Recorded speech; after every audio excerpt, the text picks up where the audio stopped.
Hi guys, welcome back to our YouTube channel that Bengali नखरा। तो हम फिर से लेकर आ गए हैं एक और धमाकेदार रियल हॉरर स्टोरी। तो पूरी वीडियो को एंड तक देखना और वीडियो को पूरा देखने से पहले हमारे चैनल को सब्सक्राइब जरूर कर देना। So without further do let's get started. तो आज की हमारी ये स्टोरी टीनेज के ऊपर है।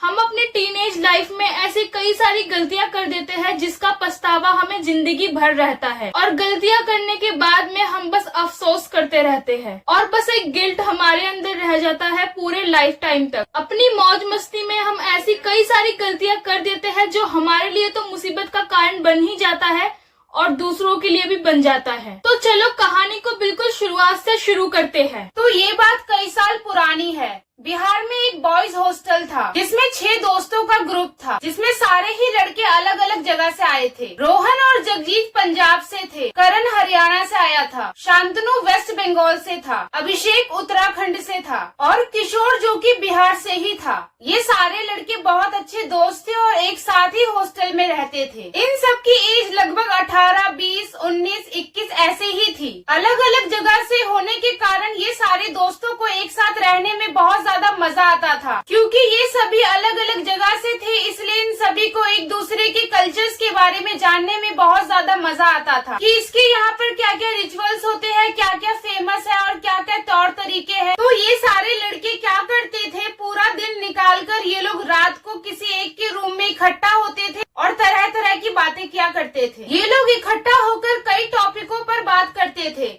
लेकिन इनका सबसे इंटरेस्टिंग टॉपिक होता था घोस्ट। ये सारे लड़के एक दूसरे को अपने अपने जगह की हॉरर स्टोरीज सुनाया करते थे। इन सभी लड़कों का भूतों में बहुत ज्यादा इंटरेस्ट था।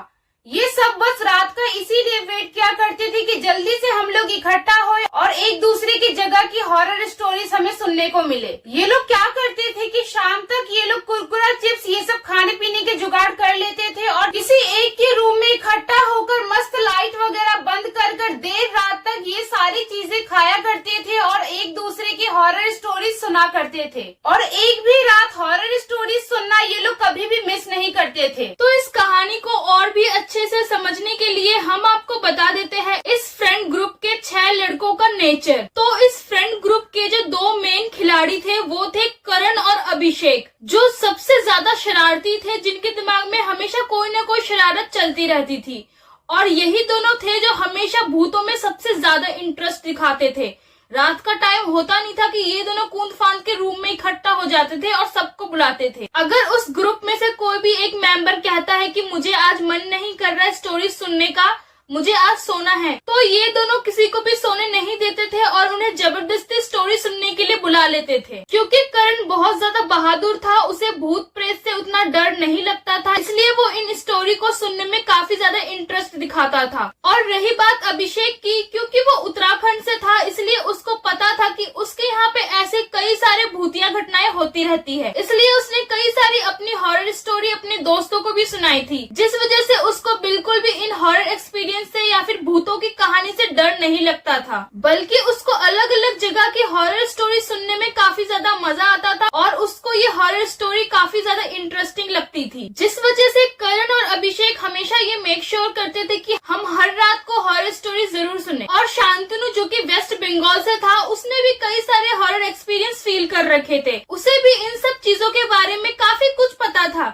इसलिए वो भी इन सब चीजों से डरता नहीं था और वो भी अपने सारे फ्रेंड्स को अपनी हॉरर स्टोरीज बताया करता था कि उसके वहाँ पे क्या क्या हुआ है, क्या क्या होता रहा है। इनफैक्ट रात के समय जो ये लोग हॉरर स्टोरीज सुना करते थे उसमें खाने पीने का जुगाड़ यही बिठाता था। और रही बात रोहन और जगजीत की, वो लोग इस चीज को ज्यादा माइंड नहीं करते थे क्योंकि कहीं ना कहीं उनको भी ये हॉरर स्टोरी सुनने में काफी मजा आता था। तो जैसा कि हर ग्रुप में सारे लोग एक जैसे नहीं होते हैं, हर किसी की पर्सनैलिटी अलग होती है, हर कोई एक दूसरे से अलग होता है। तो इस ग्रुप में भी एक लड़का था जो कि बहुत ज्यादा डरपोक था, जिसको इन हॉरर स्टोरीज को सुनने से बहुत ज्यादा डर लगता था और वो कोशिश करता था कि वो इन हॉरर स्टोरीज से दूर ही रहे। तो वो लड़का और कोई नहीं, किशोर ही था, जो कि हमने आपको बताया कि वो बिहार से था। जहाँ बाकी के ये 5 लड़के थे जो कि भूतों में बहुत ज्यादा इंटरेस्ट लिया करते थे और कहानियां हर दिन सुनते थे, वही दूसरी तरफ किशोर था जिसको इन भूतिया घटनाओं से बहुत ज्यादा डर लगता था और वो इन भूतिया स्टोरीज को सुनने से बचता था। लेकिन बाकी दोस्तों के प्रेशर देने से, जबरदस्ती करने से उसको भी ये सारी भूतिया स्टोरीज हर दिन सुननी पड़ती थी। जब भी कभी किशोर अपनी दोस्तों से कहता था कि मुझे हॉरर स्टोरीज नहीं सुननी है, तब भी इसके बाकी दोस्त जबरदस्ती इसको लेकर जाते थे अपने साथ। उसके कई बार बहाना बनाने के बाद भी उसके दोस्त उसको जबरदस्ती लेकर जाते थे और हॉरर स्टोरीज सुनाते थे, क्योंकि बाकी पांचों लड़कों का इंटरेस्ट भूतों की स्टोरीज में था और बस यही किशोर था जिसको भूतिया स्टोरीज सुनना बिल्कुल भी पसंद नहीं था। इसलिए इसको रोज मजबूरी में भूतिया स्टोरीज सुनने के लिए जाना ही पड़ता था। उस हॉस्टल में हर 2 जने का एक रूम होया करता था। एक रूम में रोहन और जगजीत रहते थे, दूसरे रूम में शांतनु और अभिषेक रहते थे और तीसरे रूम में किशोर और करण रहते थे। तो जैसा कि हमने आपको बताया है कि एक तरफ करण है जो कि बहुत ही ज्यादा ब्रेव और शैतान था,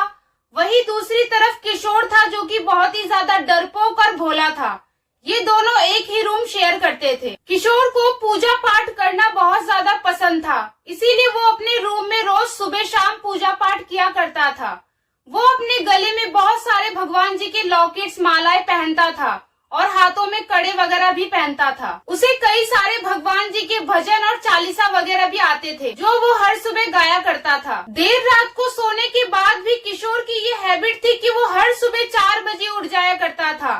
उठकर वो मस्त नहा धोकर पाठ पूजा में लग जाया करता था। वो रोज सुबह सुबह जोर जोर से घंटियां बजाता था, भजन गाता था, जिससे करण की नींद टूट जाती थी और वो उठ जाता था। करण किशोर से कहता था कि तू इतनी जल्दी रोज सुबह उठकर पाठ पूजा क्यों करता है, थोड़ी देर बाद भी तो कर सकता है ना।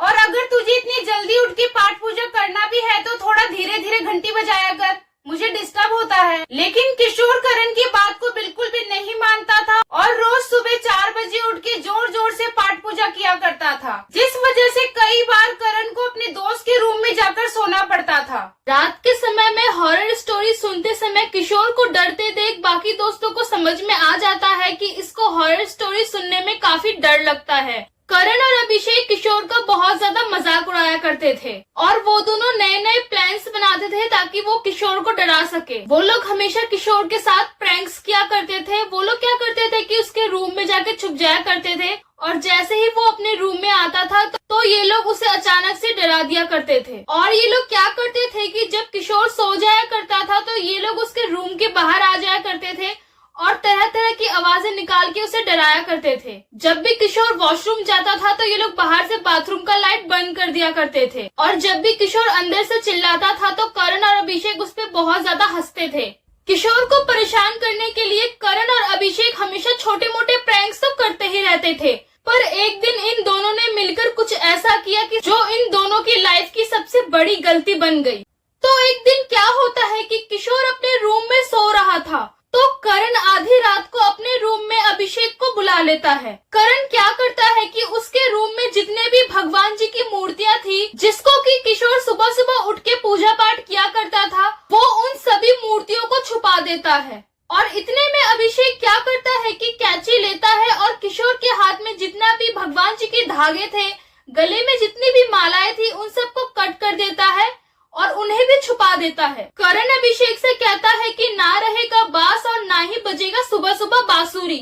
और करण यह भी कहता है कि अगर ये सुबह सुबह उठ के पूजा पाठ ना करने की बात मान ले और उसकी जगह थोड़ा लेट पूजा पाठ करे तो हम उसको ये सारी मूर्तियां और ये सारी चीजें वापस कर देंगे। किशोर के उठ जाने से पहले ये सारी चीजें वो लोग बिल्कुल अच्छे से छुपा देते हैं और अभिषेक वापस से अपने रूम में चला जाता है। अगले दिन सुबह जब करण 9-10 बजे तक सोकर उठता है तो वो क्या देखता है कि उसका पार्टनर किशोर अभी भी सो रहा है। वो थोड़ा शॉक्ड हो जाता है कि जो इंसान हॉस्टल में सबसे पहले उठता है वो आज इतना लेट तक कैसे सो रहा है। तो करण किशोर को उठाने जाता है। जैसे ही वो किशोर को उठाता है तो वो क्या देखता है कि किशोर की दोनों आंखें बहुत ज्यादा लाल हो रखी है। तो किशोर करण से कहता है कि चले जाए यहाँ से, ये मेरा बेटा है, छू मत इसे। करण उसकी बातें सुनकर हैरान रह जाता है, पर वो सोचता है कि शायद मूर्ति न देखकर ये थोड़ी सदमे में आ गया होगा और वो रूम से निकल जाता है। करण जितनी बार भी रूम में आता था वो बस यही देखता था कि किशोर अपने रूम में चुपचाप बैठा हुआ है, न नहा रहा है, न खा रहा है। वो किशोर से कहता है कि तुझे रूम में ही बैठे रहना है क्या, बाहर नहीं निकलेगा। लेकिन किशोर कंटिन्यूअसली करण से कह रहा था कि तू जा यहाँ से, इसके पास मत आ। करण तुरंत अपने सारे बाकी दोस्तों के पास चला जाता है और सारी बातें उनको बताता है। वो अपने सारे दोस्तों से जाकर कहता है कि पता है किशोर सुबह से ही अजीब सा बिहेव कर रहा है। आज वो मुझसे भी लेट उठा था और वो सुबह से अपने रूम से निकला ही नहीं है, ना ही उसने नहाया है और ना ही कुछ खाया है।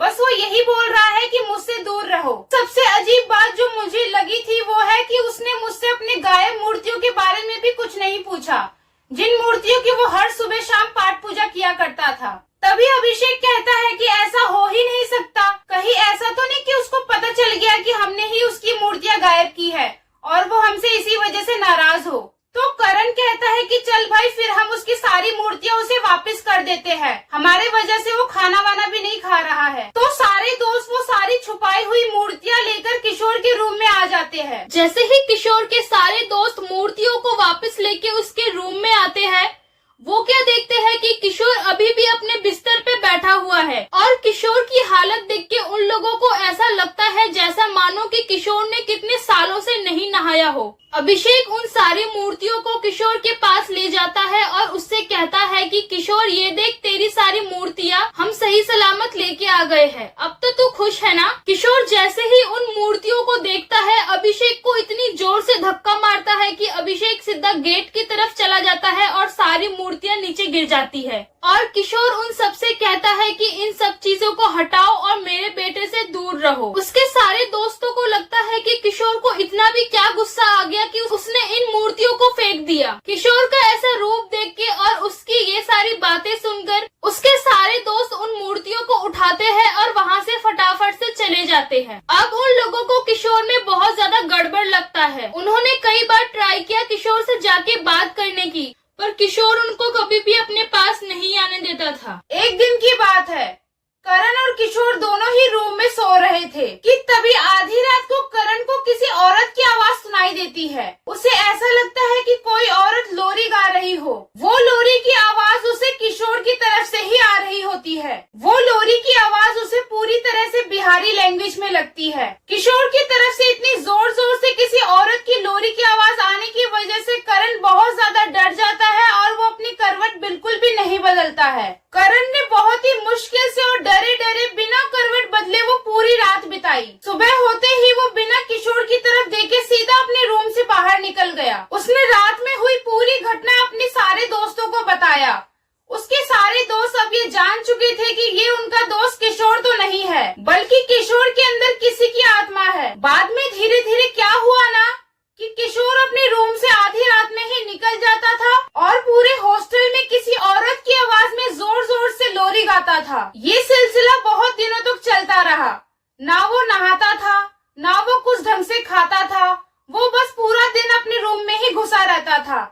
जैसे ही आधी रात होती थी वो अपने रूम से निकलता था और पूरे हॉस्टल में औरत की आवाज में जोर जोर से लोरियां गाता था। किशोर के ऐसे बिहेवियर से हॉस्टल के कुछ लड़कों ने हॉस्टल के ओनर को उसके बारे में सब बता दिया। हॉस्टल के ओनर ने किशोर से कई सारे सवाल पूछे, पर किशोर ने उनके किसी भी सवाल का कोई भी जवाब नहीं दिया।